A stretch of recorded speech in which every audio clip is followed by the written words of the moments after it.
I had a different plan for this. But again, life throws curveballs. Hey, what's going on? This is the Body Punch Podcast, and my name is Naz. Let's talk about Sean Strickland.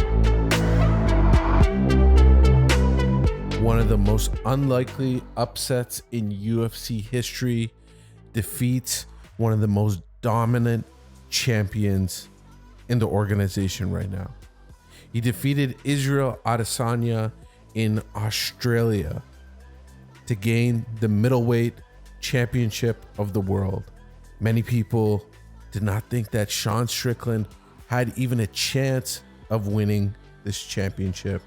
And look at him now. Honestly, I still can't believe it. It feels like the fight is still going on. And at some point, you just have to accept the fact that now Sean Strickland is your middleweight champion of the world. And so in this podcast, I wanted to talk about what Sean Strickland has done, the achievement that he's had. Not just winning the belt, but some of his doubters have now been quiet. Sean Strickland put on a masterclass against Israel Adesanya, but a bunch of questions have arisen after this win. After this dominant win, many people are asking themselves, did Israel Adesanya take him too lightly? And that's one of the questions that I wanted to talk about here. And first of all, we got to see Israel Adesanya's attitude when coming into this fight. My thoughts about that from a very far perspective, sitting here and watching the whole media week go on. Sean Strickland looked loose. He looked like the regular Sean Strickland that we knew, saying whatever he wanted to say. And Israel Adesanya, from my perspective, was putting out his regular little documentaries, hyping up his big documentary, the one that's coming out in a bit, and then seeing him here and there, seeming really frustrated at Sean Strickland. But Israel Adesanya, in my opinion, when it comes to the online landscape, was relatively quiet. And so all I saw was Sean Strickland. Like some of his clips being replayed over and over again. And even the press conference, Sean Strickland was the one that was talking the most. And I'm not saying Israel Adesanya took him lightly, which a lot of people are thinking right now. I don't think he thought that the Sean Strickland that he met that Saturday was going to be the Sean Strickland that he meets.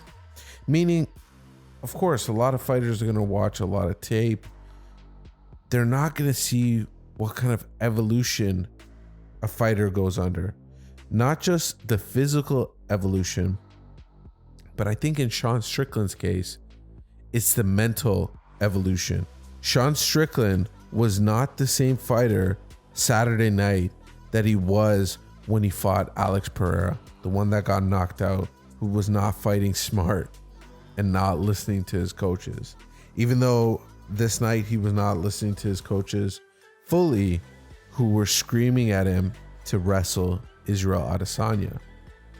But still, followed the game plan and did what needed to be done. So to answer that question, in my opinion, I think that Sean Strickland was just an evolved fighter, mentally and somewhat physically. But the fighter that we saw in Australia that ripped that belt away from Israel Adesanya was not the same fighter. He must have done countless amount of tape study. Ariel Helwani on his shows has mentioned this one person in Israel Adesanya's camp who said that Sean Strickland was going to be one of his toughest tests. And oh man, he's right. And the shock and awe of people online, but the crowd in Australia really being behind Sean Strickland, surprisingly to many. Another thing that a lot of people are talking about, and I know most of these things that I'm going to talk about in this podcast are going to be excuses for Israel Adesanya, but these are just the conversations that many people are having. Was Israel Adesanya's activity something that hurt him in this fight? Meaning, he wasn't really supposed to fight Sean Strickland on this card. And honestly, he wasn't really supposed to fight on this Australia card.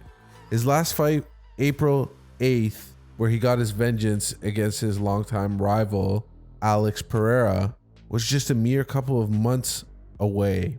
And he took this fight, which he thought it was going to be DDP, and he took it, even though the arena was already sold, just to be that super active champion that we all know and love for him. And was that something that hurt Israel Adesanya? Hey, listen, this is one thing that people aren't talking about. This is what's going to happen to some of our favorite fighters, to all of our favorite fighters. Unless you're like Khabib Nurmagomedov, who retires at the apex of his career, this is what's going to happen to you. Now listen, the amount of tape that is out there about Israel Adesanya is numerous and vast. And you can imagine that Sean Strickland and other fighters in the middleweight division have reviewed his tape like no one else's. The dominant champion is always going to be the one that has the magnifying glass on them. And so was that activity something that hurt Israel Adesanya? Or this is what I believe, it was more the fact of activity mixed with the amount of footage about Israel Adesanya out there. He's not super old, but what I'm saying is he's getting to the tail end of the peak of his career, meaning not the peak where he's gonna do amazing things. I mean the peak of his physical attributes, right? The speed, all of that kind of stuff. It's gonna diminish with age. And the last question that I wanted to talk about in this podcast is what should be next after Sean Strickland won this belt? Should there be a rematch? Or some people speculate that Israel Adesanya should fight DDP, which was the fight that was supposed to happen, and then the winner fights Sean Strickland. I'm still tossing around the idea of Israel Adesanya getting a rematch. This is going to be the second rematch in the UFC that has a belt on the line, which doesn't help his chances, in my opinion. And this is going to be another loss on Israel Adesanya's record. How many times are we going to put Israel Adesanya in this position? And so what I'm leaning towards right now is having Sean Strickland maybe fight the winner of Khamzat Chimaev versus Paulo Costa, which would be a crazy fight with whoever wins. You could imagine the marauding style of Paulo Costa if he gets it together, and you can just imagine the hype and the trash talking that would be around a Khamzat Chimaev championship fight. I think Israel Adesanya has got to fight who he was initially planning to fight, which was DDP.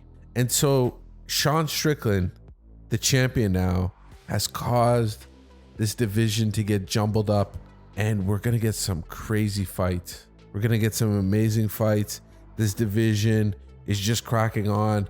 You can see all the tweets and social media posts that some of the fighters have posted about, which is them talking about how badly they want to crack at the new champion and get that championship belt.